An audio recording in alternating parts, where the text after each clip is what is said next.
अगर मेरे पीछे वर्दी वालों के अलावा कोई और आया तो शेख रशीद की दारों के अहलकारों को धमकी। साबिक वफाकी वजीर दाखिला शेख रशीद अहमद की मरहूम सहाफी अरशद शरीफ के घर ताजियत के बाद दी गई धमकी वायरल हो गई। वापस गाड़ी में बैठते वक्त मीडिया से बातचीत करते हुए शेख रशीद ने कहा कि मेरे पीछे वर्दी वालों के अलावा अगर कोई और आया तो वो अपने हालात का खुद जिम्मेदार होगा।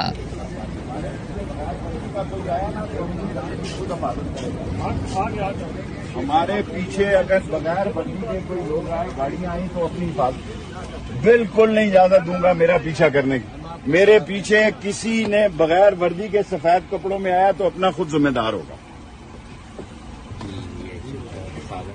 अब तक के लिए इतना ही। मजीद खबरों और न्यूज अपडेट्स के लिए डेली जंग के YouTube चैनल को सब्सक्राइब करें और Facebook के पेज को लाइक करना ना भूलें।